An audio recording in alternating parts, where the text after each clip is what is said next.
Ya, buenos días. Disculpen la demora, lo que pasa es que tuve un problema acá con el internet. Miren, el tema de hoy es todo lo que corresponde a la embriología del aparato reproductor femenino, ¿no? Obviamente, en una primera etapa de embriología del aparato reproductor en sí es común, ¿no? Para ambos, tanto femenino como masculino, pero como vamos a ver qué fenómenos ocurren para que estos puedan después comenzar a manifestarse, pues ya sea uno o lo otro, ¿no? ¿Qué temas tenemos que desarrollar? Como dice ahí, desarrollo de los ovarios, bueno, desarrollo de las células germinales, de los ductos genitales de Müller, los paramesonéfricos y mesonéfricos, desarrollo de la vagina y desarrollo de las mamas. Eso es lo que nos pide decir que tenemos que tocar el día de hoy, ¿no? Primero vamos a observar de que tenemos que recordar cómo es que ocurre todo esto, ¿no? O sea, una vez que se da, ¿no? Obviamente esto comienza a generar una serie de transformaciones, ¿no? Acá lo que estamos representando es ya el momento de la implantación, ¿no? Donde tenemos que evidenciar básicamente dos partes, ¿no? Una parte que obviamente, hablando así en términos generales, va a ir a lo que conocemos como placenta, ¿no? Y otra parte que va a ir a lo que conocemos como ya todo lo que corresponde al embrión, ¿no? Inicialmente. Y obviamente después de ello es que vamos a tener también el, las diferentes capas que nos va a permitir diferenciar pues cada uno de los órganos que puedan estar presentes, ¿no? Entonces, como verán ahí, los días que van a transcurrir, ¿no? Desde el momento que se da la fecundación, ¿no? Hasta el momento que ocurre la implantación y todos los cambios sucesivos, ¿no? Vamos a continuar. Esto es simplemente para que tengan una idea de cada una de las formaciones que se dan, ¿no? Lo que decíamos en un primer momento, tenemos todo lo que es la parte del trofoblasto, ¿no? Que va a corresponder a lo que es la placenta, con sus dos partes que son bien conocidas, el citotrofoblasto y el sincitotrofoblasto, ¿no? Y después vamos a tener una parte que es la masa celular interna, que vendría a ser en el gráfico anterior, ¿no? Toda la parte esta que está con color celeste, ¿no? ¿Está bien? Entonces, esta masa celular interna, que es lo que ya mencionábamos, que después se va a comenzar a dividir y va a comenzar a ver, a darnos los diferentes órganos que conocemos, ¿no? Vamos a tener básicamente que se puede dividir en dos, ¿no? Lo que es el epiblasto y el hipoblasto, ¿no? En la parte del hipoblasto, que es la parte más, digamos, externa, vamos a tener todo lo que corresponde a lo que es el endodermo, ¿no? ¿Ya? Y la parte del epiblasto, ¿no? Donde vamos a tener básicamente dos láminas, por decirlo así, ¿no? El mesodermo y el ectodermo, ¿no? De todo ello, lo que más nos va a interesar, ¿no? Para lo que son los fines del tema, ¿no? Es el mesodermo, ¿no? Y dentro de ellos vamos a ver solamente el mesodermo intermedio, que es lo que finalmente me va a originar el sistema urogenital, ¿no? Todo lo demás obviamente pues es parte ya de las diferentes órganos, ¿no? Pero lo que a nosotros nos interesa para el tema es básicamente centrarnos en esto, ¿no? El mesodermo intermedio que después nos va a dar el sistema urogenital. Muy bien. Este es un gráfico que ya ustedes obviamente cuando llevan el curso de biología y probablemente lo hayan visto después en algunos otros momentos, ¿no? ¿Cómo es que ocurre, no? Acá estamos considerando desde el primer día del ciclo menstrual, ¿no? Ya no estamos todavía, acá todavía no hay fecundación, ¿está bien? Vamos a ver que tenemos los folículos primarios, ¿no? Acuérdense que durante los días que la mujer está menstruando, días previos se han tenido que seleccionar algunos folículos, ellos han comenzado a crecer, ¿no? De tal forma que tenemos acá aproximadamente alrededor de 8 folículos primarios, ¿no? Que durante esta etapa, ¿no? Acuérdense, después de la fase menstrual, ¿no? De los días de la menstruación, uno de ellos va a ser que va a comenzar a desarrollarse, ¿no? Lo que va a permitir que en su interior se desarrolle lo que conocemos como globocito, ¿no? Entonces, avanzando en los días, obviamente, ¿no? Si llegamos hasta el día 14, ¿no? Obviamente es donde se da la ovulación, ¿está bien? Entonces, este óvulo sale, ¿no? Y acá, a partir de acá, comenzamos recién en adelante ya a ver todos los cambios que ocurren internamente al momento que obviamente ocurre la ovulación, ¿no? Acuérdense que, bueno, hay una serie de subdivisiones, va a cambiar de nombre de acuerdo con los días que vayan avanzando, ¿no? Y lo que habíamos visto inicialmente, ¿no? Que en determinado momento llega obviamente a tener contacto con el endometrio, ¿no? Se da el fenómeno de la implantación y eso comienza a cada vez a penetrar más, ¿no? Tal como lo vemos en los siguientes gráficos. Entonces, acá tenemos que también tener algo en cuenta. Miren, acá, si bien es cierto, nosotros siempre hablamos de que los embarazos duran en semana, consideramos la duración desde el primer día de la última menstruación, para efectos de lo que es la clase y embriológicamente, ellos van a considerar, ¿no? En embriología los cambios desde que ocurre la fecundación recién, ¿entienden? O sea, ahí va a haber una diferencia de 2 semanas al momento que nosotros comencemos a describir las cosas, ¿no? No estamos hablando de la edad gestacional, como les repito, la edad gestacional para nosotros siempre va a comenzar desde la última regla, ¿no? En este caso, para lo que es embriología, los cambios se comienzan a escribir a partir, digamos, del primer día que ocurre la fecundación, ¿no? Se considera la primera semana, segunda semana, ¿no? Tal vez así que cuando la mujer, por ejemplo, ya tiene ausencia de menstruación, ¿no? Para nosotros, esa mujer tendría 4 semanas de gestación, pero embriológicamente se consideran 2 nada más, ¿no? Entonces, eh, avanzamos en lo que es todos los cambios que ocurren, ¿no? Como verán, mire, ahí estamos ya en la tercera, cuarta, quinta y sexta semana. Hay una serie de cambios a nivel de los demás órganos, pero sin embargo todavía no encontramos ningún cambio que corresponde a lo que sería el sistema urogenital, ¿no? Recién en la séptima semana, ¿no? Séptima semana embriológica, o sea, novena semana, ¿no? De gestación, vamos a encontrar recién, miren, algunas manifestaciones que se pueden ir dando, ¿no? Y esto lo vamos a después mencionar después también cuando ya hablemos de cómo se desarrollan los genitales externos. Pero a lo que quiero decir es que toda esa etapa previa, ¿no? Antes de la séptima semana, ha habido una etapa que se conoce como un periodo de indiferenciado, ¿no? En la cual para todos es igual y recién vamos a comenzar a manifestarnos, recién, digamos, la aparición de los genitales a partir de la séptima semana en adelante, ¿no?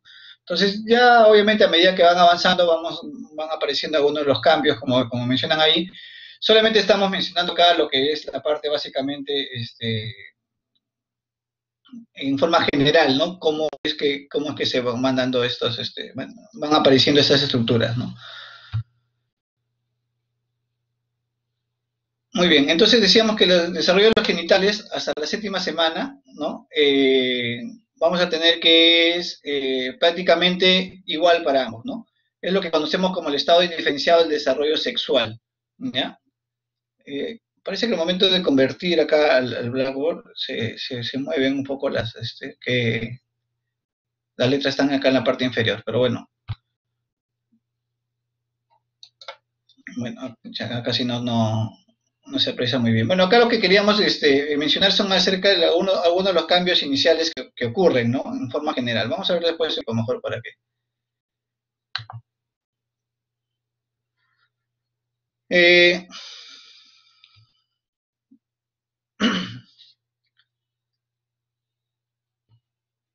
A ver, una parte importante, ¿no? O sea, no hablando de la parte de los genitales, ¿está bien? Ni internos ni externos, sino hablando básicamente de las células germinales, ¿no?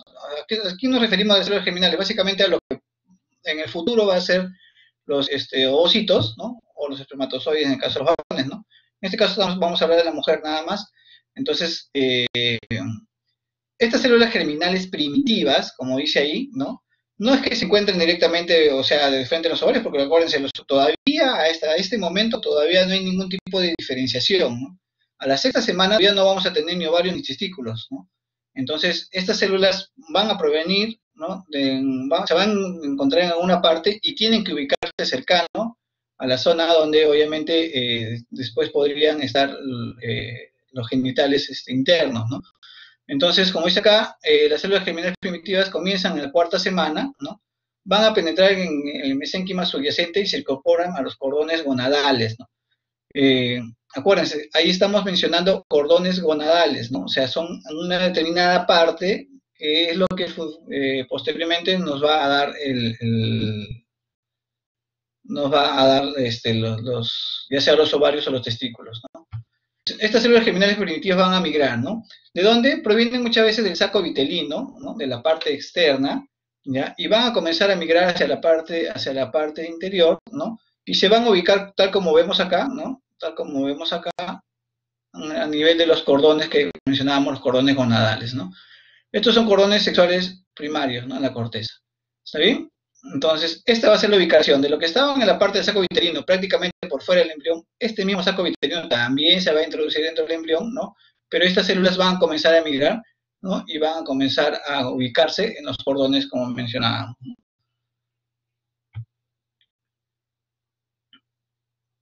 Entonces, ¿qué característica tenemos de este periodo diferenciado? Como dice ahí, los caracteres morfológicos se observan todavía a partir de la séptima semana de desarrollo, ¿no? Es algo que ya hemos dado hace un momento, ¿no? Las células germinales primordiales, ¿no? Miran desde la pared sacovitelino, cerca del deltoides, y miran hacia donde se van a situar las futuras gonadas primitivas, ¿no? Esto en la quinta semana aproximadamente, ¿no? Proliferan el epitelio mesodérmico y se van al costado medial del mesonefro, ¿no? Después vamos a ver en sí qué es el mesonefro, ¿no? Entre la quinta y sexta semana también, tenemos que las células germinales de la pared del saco uterino mirarán hacia las gónadas primitivas, ¿no? Que es lo que hemos venido mencionando hace un momento en el gráfico anterior. Y a la sexta semana, estas gónadas también que son diferenciadas y primitivas, ¿no? Se va a dar acá la proliferación del epitelio de la eminencia genital, ¿no? Y las células epiteliales penetran el mesénquima e inducen la diferenciación, ¿no? Entonces, recordando, decíamos que de este saco vitelino, nuevamente otra vez ingresan y se van a dirigir simplemente hacia la parte de los cordones, nada más, ¿no? Esas estructuras internas, ya después lo vamos a desarrollar, lo vamos a ver porque es lo que va a permitir el desarrollo de los otros órganos, ¿no?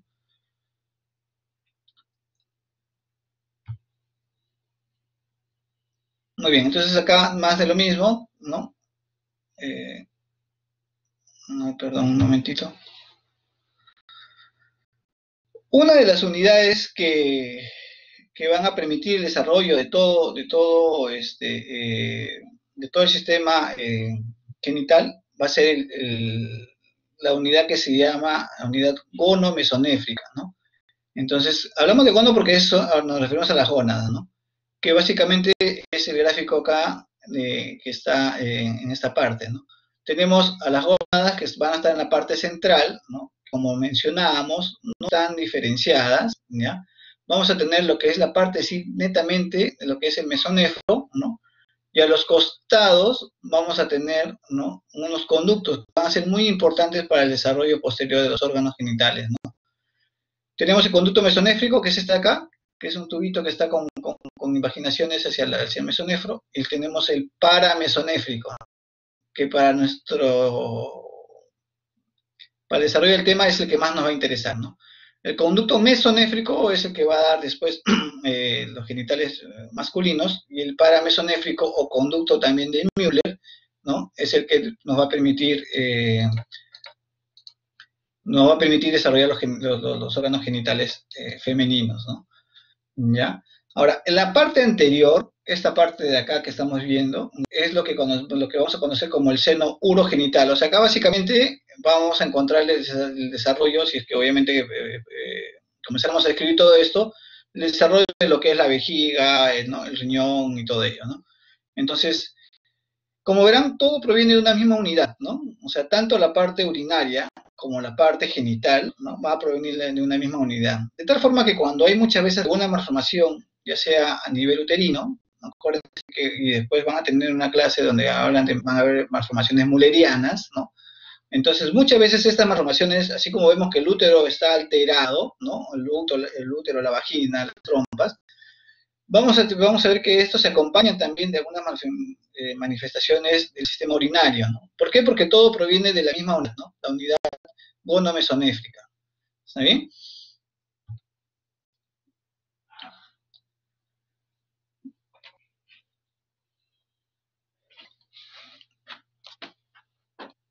Ahora, tenemos la determinación del sexo, ¿no? Básicamente nosotros sabemos que el sexo es determinado por la presencia de, al momento, por ejemplo, el sexo es determinado al momento de la fecundación, ¿no?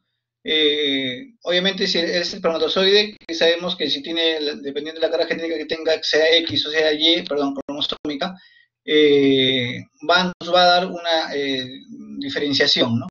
Entonces, básicamente, ya se ha determinado que la presencia de cromosoma Y, ¿no?, es el que más va a interesar en la manifestación o no de la aparición de los genitales, ¿no?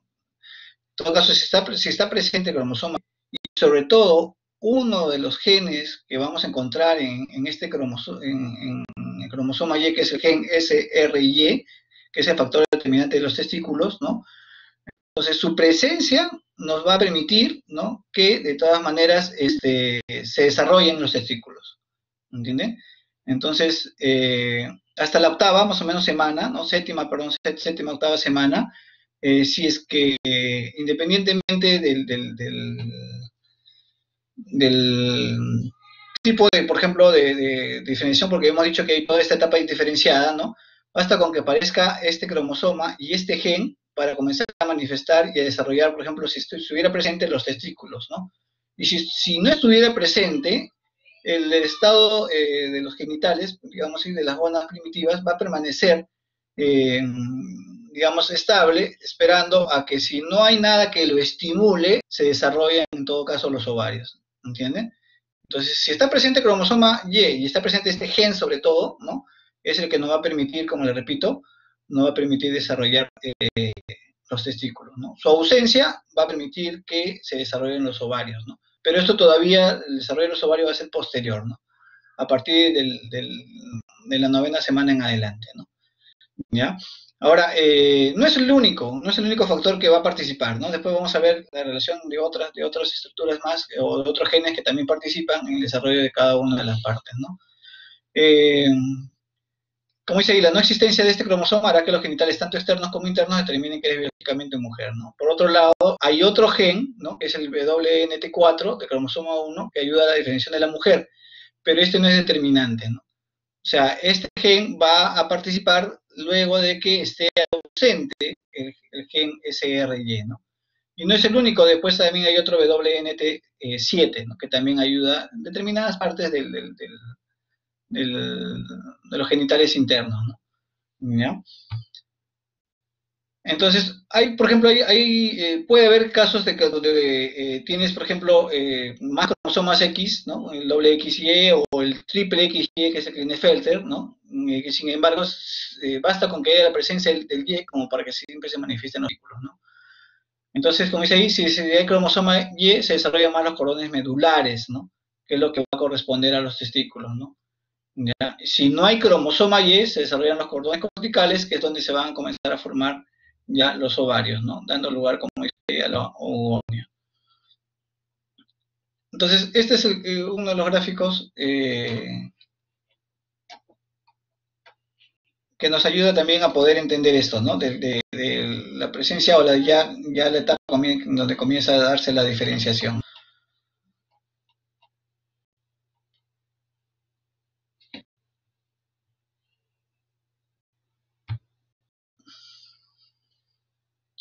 Muy bien. Hay otro gen que también participa, ¿no?, que es el gen DAX1, ¿está bien? Este gen DAX1 que también es un represor de los genes testiculares, ¿no?, va a interrelacionarse con el SRY, ¿no?, que es el gen que ya veníamos mencionando, ¿no? En todo caso, por ejemplo, en la primera situación, ¿no?, donde no encontramos el gen del SRY, ¿ya?, no encontramos el gen, y solamente encontramos la presencia del DAX1, esto no va a permitir que se desarrollen los genes testiculares, o sea, no se va a desarrollar testículos, en pocas palabras. Si tenemos la presencia del gen SRY y también tenemos la presencia del DAX1, basta con que esté presente, como ya hemos mencionado, para que se desarrollen los genes testiculares. ¿Está bien? Ahora, una vez que se desarrollan estos genes testiculares, que son el SOX9, ¿no?, y la hormona antimuleriana, ¿ya?, estos genes van a hacer que el conducto mesonéfrico, el de Müller, recuérdense, que le mencioné, no se desarrolle, ¿no? Y finalmente se termine atrofiando y pues finalmente tengamos la presencia de lo que son, la presencia de testículos, ¿no? Si tenemos la presencia de ambos, igual como el ejemplo anterior, pero tenemos en cantidad, digamos así, el doble del DAX1 que el SRIE, lo más probable es que por mucho que esté presente, no se van a desarrollar los testículos tampoco. ¿Entienden? Y ahora, si tenemos la ausencia del DAX1 y tampoco tenemos la presencia del SRI1, igual desarrollan genes testiculares. ¿Ya? Esto gracias a que estos genes, estos genes, ¿no? Van a inhibir de todas maneras lo que es el conducto paramesonéfrico. ¿Ya? Esto es lo que mencionamos hace un momento, y bueno, ya le explicamos en el gráfico anterior, ¿no? Todo esto es la parte de lo que es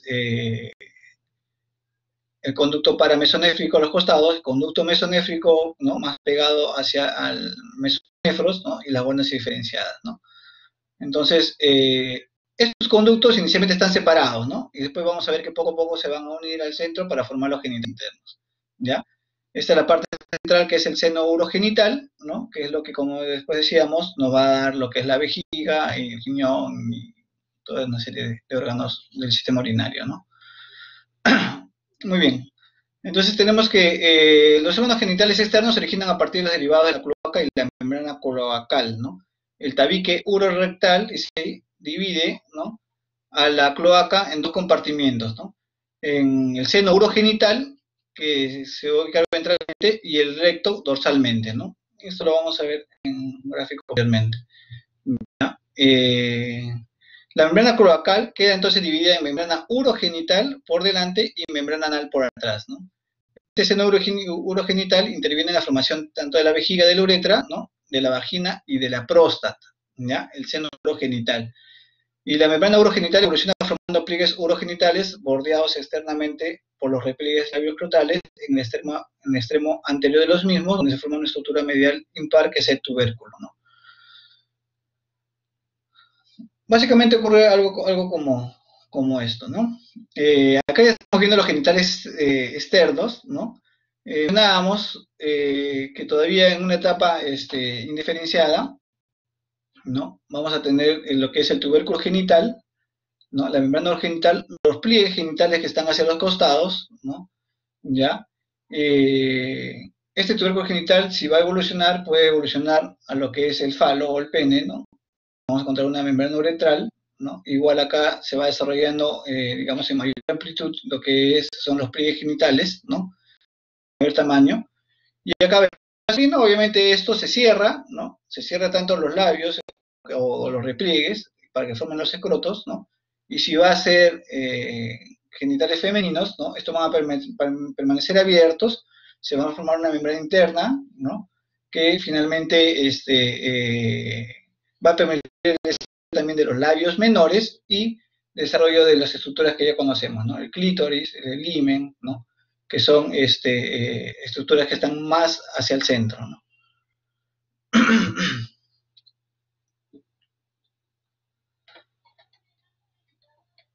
Bueno, acá nuevamente otra vez igual no se aprecia muy bien. Yo después se les paso a la clase y ahí para que vean, para que esté en cada cuadro obviamente lo que queremos mencionar, ¿no?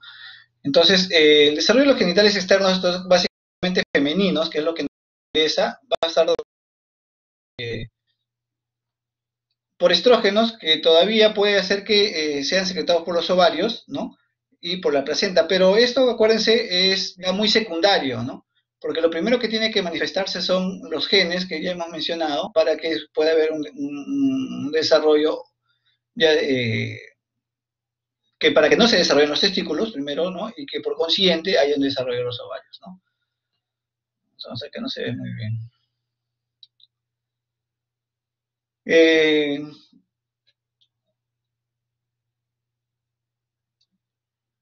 Entonces, acá cuando ya vemos el desarrollo de los genitales externos, ¿no?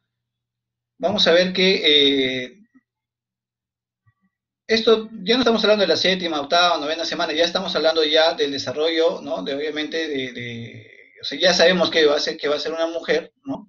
Un sexo femenino, y que finalmente van a comenzar a manifestarse, o ya tienen que diferenciarse cada una de las estructuras, ¿no? Entonces, una de las cosas que sucede, por ejemplo, miren, ve, en la parte acá superior, vamos a tener que, a esa edad gestacional, ¿no? El clítoris puede estar todavía un poco desarrollado, ¿no? ¿Ya? Los labios, como vemos a los costados, ¿no? Eh, luego ya, a medida que va avanzando, ¿no? Este clítoris se va, digamos, disminuyendo de tamaño, ¿no? Y va introduciéndose para quedar finalmente dentro de todo lo que es el vestíbulo, ¿no? Y acá ya vamos a conocer como ya los órganos genitales que conocemos, ¿no? Entonces, esto, por ejemplo, para ver o entendiendo esto, por ejemplo, nos permite también entender que a veces en las ecografías no podemos nosotros hablar o precisar el sexo antes de las 18 o 20 semanas. Porque obviamente podría haber confusiones, ¿no? Podría haber confusiones, sobre todo porque el clítoris aún está desarrollado, ¿no?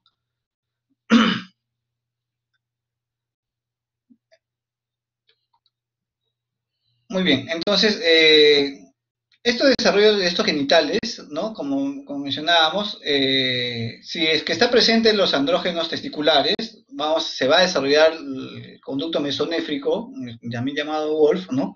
Y eso obviamente va a dar origen a lo que es un feto masculino, ¿no? Donde vamos a tener todos los órganos obviamente masculinos, ¿no? El epitídimo, conductos deferentes, vesículas seminales, ¿no? En el sexo femenino, ¿no? Ante la ausencia de la hormona antimuleriana, ¿ya?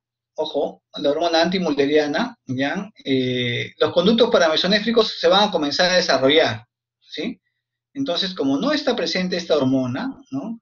Va a permitir que se desarrollen las trompas, ¿no? El útero y el tercio superior de la vagina, ¿no? Porque acuérdate que la parte inferior de la vagina proviene del seno urinario, ¿no? En este caso, la parte superior de la vagina va a provenir de lo que es el conducto paramesonéfrico, ¿no? Entonces, los conductos de Wolf, ¿no? Los que vendrían a dar los genitales masculinos, van a generar en el feto que XX, ¿no? Por falta de andrógeno. En tanto que los conductos de Müller regresionan en el feto XY, o sea, todo lo contrario, ¿no? ¿Ya? Por acción de esta hormona antimuleriana, ¿no? ¿Ya? Pero esta hormona antimuleriana también tiene un corto tiempo de acción, ¿ya? Después vamos a mencionar eso. En efecto femenino, como dice ahí, la falta de andrógenos permite que el tubérculo genital origine el clítoris, ¿no? Que es lo que ya hemos visto, ¿no? Que los pliegues genitales formen los labios menores y que los repliegues labios frontales permanezcan separados, ¿no? De tal forma que no haya una unión a nivel central, ¿no? Si no se formaría en el escroto, ¿no?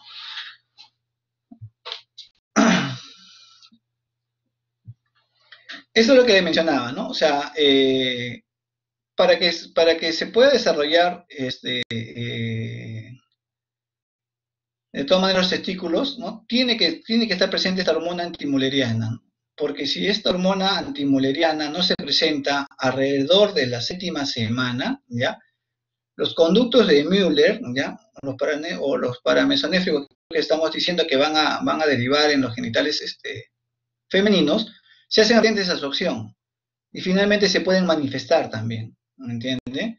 Entonces, esta hormona antimuleriana tiene que estar presente alrededor de la séptima o octava semana, porque si no, como mencionábamos acá, ¿no? Los conductos de Müller ya no van a responder y por mucho que estén presentes, ¿no? De todas maneras vamos a encontrar genitales femeninos, ¿no? Entonces ahí es donde comienzan a ocurrir ya los problemas, ¿no? Al momento de la manifestación de los genitales, ¿no?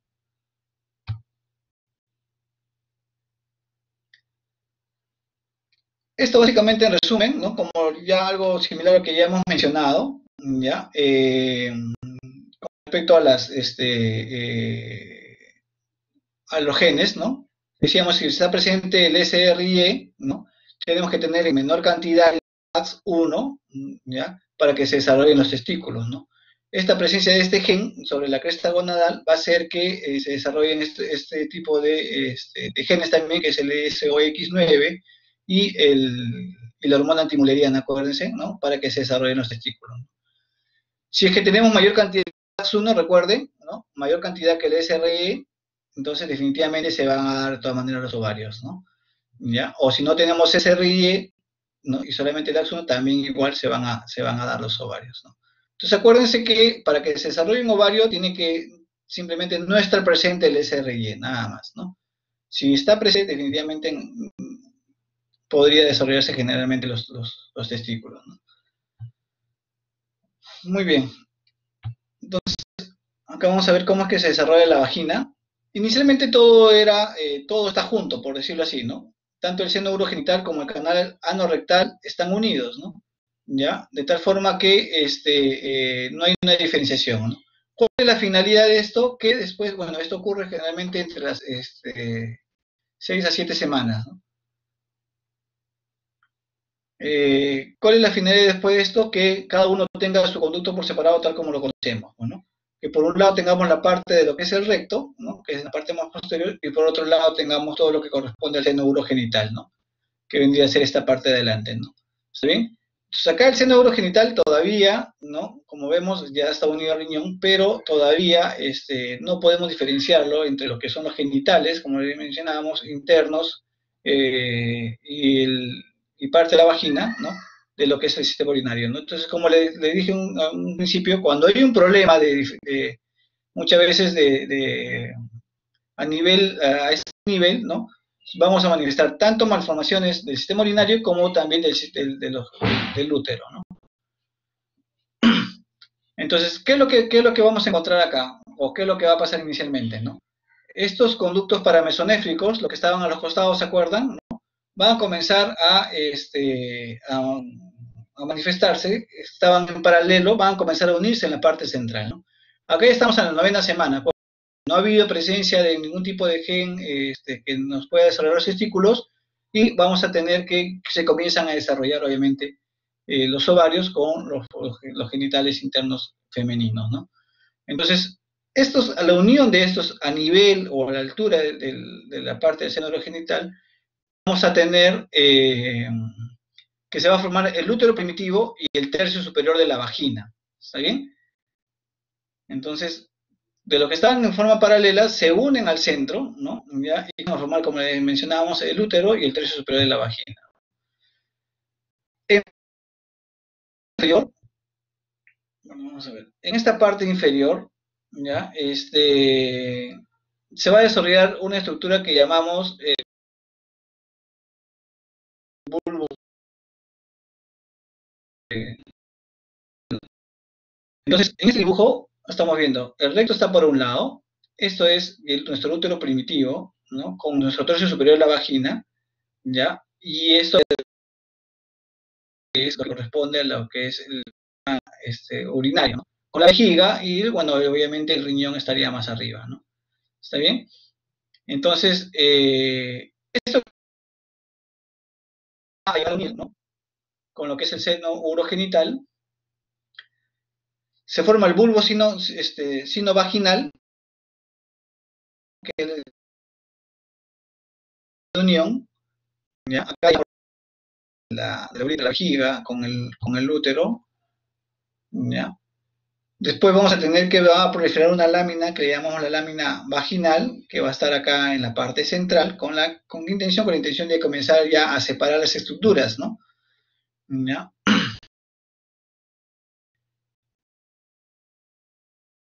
Desarrollando de todas maneras esta lámina vaginal, permite el desarrollo de una vagina primero también primitiva, ¿no? Que permita ya diferenciarse.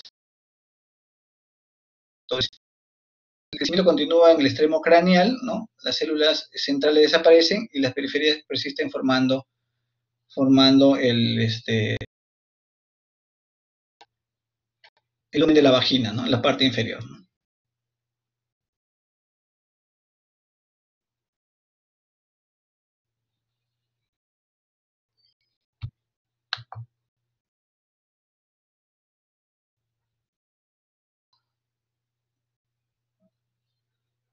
Muy bien, entonces hacia el 5.º mes, como dice ahí, de desarrollo, y completamente canalizado, ¿no? Y acá en esta parte ya vemos que está diferenciado cada uno de ellos, ¿no? Tanto tenemos ya la uretra con la vejiga y aparte el canal vaginal, ¿no? En una parte ya, cada uno obviamente en su lado como lo conocemos, ¿no? Entonces, el útero y el tercio superior de la vagina van a provenir del conducto paramesonéfrico, ¿no? Y los 2 tercios inferiores de la vagina provienen del seno urogenital, ¿no? Actualmente hay teorías que dicen que todo el canal vaginal proviene del conducto, pero hasta el momento todavía lo más aceptado es esto que venimos mencionando, ¿no? Sobre el y el útero, ¿no? Entonces, acuérdense, hasta en la parte interior, ¿qué es lo que va a pasar la vagina? Se va a formar una membrana, bueno, va a estar separado, dice, como una membrana que es la que se alimenta, ¿no? Ya, eso ya obviamente en conducto vaginal. Acá vamos a presentar alguna anomalía. Se supone que el conducto mesonéfrico, que hemos dicho que va a desarrollar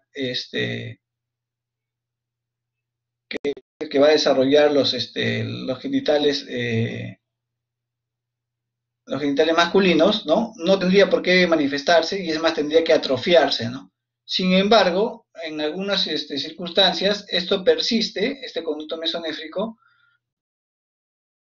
y se puede observar después, ¿no? Como especie de un quiste, ¿no? Un quiste en la pared de la vagina o un quiste en la pared del útero. A ese quiste se llama quiste de Gardner, ¿no? Si es que estuviera presente, ¿no? Y eso obviamente ya lo vemos en etapa adulta, ¿no? ¿Ya? Ahora, ¿qué ocurre con los ovarios? El desarrollo que vamos a pasar un poquito más rápido porque faltan 10 minutos nada más.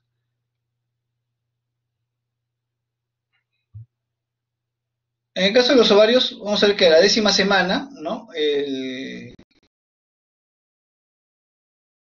Hemos visto que las células germinales primitivas estaban en los cordones gonadales, ¿sí? Estos cordones gonadales, gracias ya a la presencia de las hormonas, se acuerdan que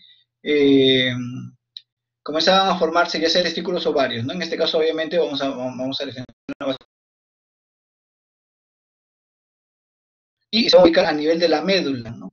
Acuérdense, mencionábamos que a nivel medular se encuentran estas células en el caso de las mujeres, ¿no? Las gónadas dice que los fetos XX permanecen con un aspecto diferenciado más tiempo, ¿no? Las células genitales primitivas dan origen a las ovogonias, ¿no? Que proliferan por mitosis hasta el 4.º mes, ¿no? Algunas de estas ovogonias están situadas profundamente en el ovario fetal, ¿no? Que ingresan a meiosis a partir de la semana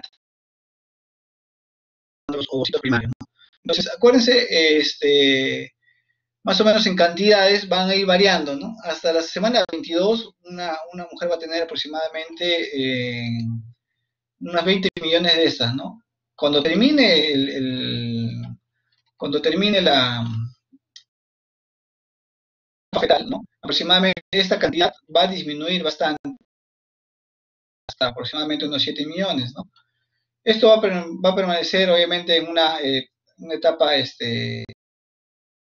quiescente, ¿no? Hasta que haya un estímulo hormonal que todavía va a ocurrir en la pubertad, donde inclusive se van de todas maneras van a disminuir en cantidad de tal forma que la mujer llega a su etapa, a su edad, por digamos, fértil, ¿no? A partir de la pubertad en adelante, con 400.000 aproximadamente ovocitos, ¿no? Muy bien.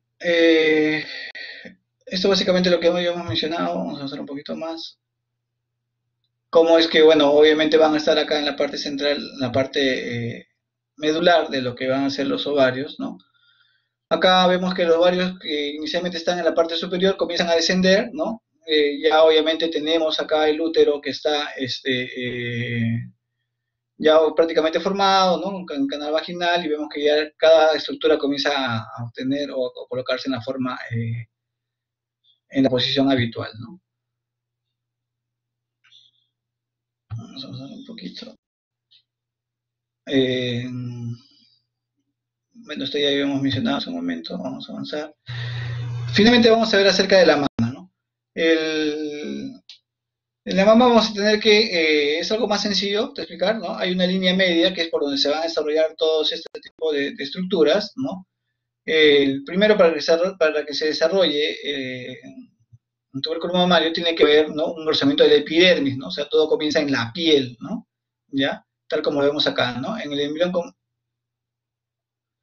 un momentito al final te respondo.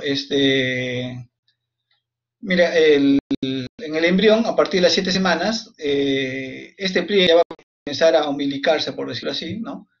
De tal forma que vamos a tener los siguientes cambios, ¿no? De lo que inicialmente el cambio ocurría a nivel de la piel, ¿no? Esto comienza a ingresar, ¿no? Esta es la parte del mesénquima, y va a comenzar a formar lo que conocemos después, o lo que hemos descrito como los alvéolos mamarios, ¿no? Como se forman de 16 a 24 brotes, los cuales a su vez origen pequeños esbozos macizos, ¿no? Y de eso se tiene que comenzar a ramificar después, ¿no? Para comenzar a dar lo que es, canalizan y se forman los conductos galactóferos, que donde constituyen los conductos de menor calibre y los alvéolos de la glándula, ¿no? O sea, en el caso de la mama, todo es, digamos, comienza de afuera a adentro, ¿no? ¿Ya?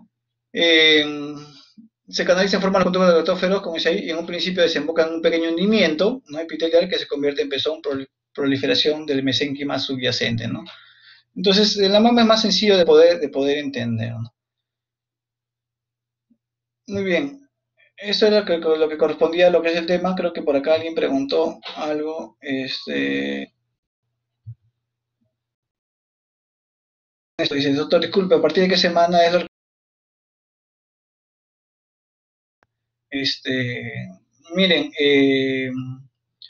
actualmente los ecógrafos tienen bastante resolución y ya se puede a veces distinguir con facilidad a partir de las 16, 17 semanas, ¿no? Pese a que puede haber errores tal como les mencioné, desarrollado, pero sin embargo se puede hacer, se puede de todas maneras, se puede de todas maneras visualizar a partir de esa edad gestacional, ¿no? Antes, entre las 11 y 14 semanas, que bueno, una de las ecografías que hacemos frecuentemente se llama genética, lo que vemos son los tubérculos genitales y eso que mencionábamos, que todavía está en una etapa muy primitiva, donde recién se están desarrollando, de acuerdo, bueno, a la orientación que pueda tener este tubérculo genital, si está hacia arriba o si está en paralelo a la columna, también se puede predecir, ¿no? Pero no es muy exacto, ¿no? Si yo quiero ver genitales, exactamente, y ya no tener errores, muy probablemente a partir de la semana 18 a 20 para arriba, ¿no? ¿Ya? ¿Tienen alguna otra pregunta?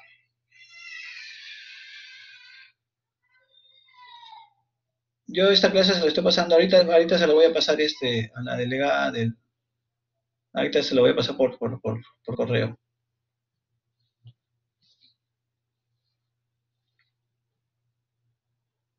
¿No hay ninguna pregunta?